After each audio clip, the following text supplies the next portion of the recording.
हाय, good morning. सकाळी लवकर उठून निघालो शिवडीला जायला. सर्वात आधी पनवेल स्टेशनला गेलो. 2 तिकीट घेतले कारण की माझी आई पण माझ्यासोबत होती. रिटर्नच तिकीट घेतलं होतं. CST ट्रेन लागली होती. पटकन जाऊन ट्रेनमध्ये बसलं. खूप थंडी होती तरीसुद्धा जायचं होतं कारण की होलसेल रेटमध्ये तिथे सुकी मासळी मिळते, तर ते घ्यायचं. 1 तासामध्ये आम्ही शिवडीला पोहोचलो. शिवडी स्टेशनच्या जवळच ते मार्केट आहे, तर मार्केटमध्ये लगेच आम्ही एंट्री केली आणि खरंच मार्केट खूप भरलं होतं. खूपच गर्दी होती, पण आम्हाला जास्त काही घ्यायचं नव्हतं म्हणून आम्ही फटाफट सगळं सामान घ्यायला सुरुवात केली.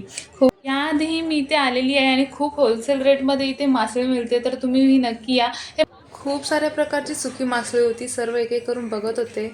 1-2 दुकानामधून रेट काढले आणि नंतर एका दुकानात थांबलो. ज्यांच्याकडून आम्ही सुक्या वाकट्या घेतल्या त्यांच्याकडेच ही खारलेली सुरमई होती. खरंच खूप बघून इच्छा झाली घ्यायची, पण मी सध्या मच्छी खात नाही म्हणून नाही घेतली. आणि हो, खारलेल्या मच्छीचा रस्सा एक नंबर लागतो. तर तुम्ही या होलसेल बाजारात गेलात तर नक्की घ्या. आणि इथून आंबाडी घेतली. आमच्या इथे याला आंबाड म्हणतात, काही ठिकाणी कर्दीही म्हणतात, तर तेही आम्ही 1-2 किलो घेतली. जर तुम्ही पण मुंबईमध्ये राहत असाल तर इथे शिवडीला नक्की व्हिजिट करा आणि होलसेलमध्ये मच्छी घ्या. Thank you. कसा वाटला ब्लॉग नक्की सांगा.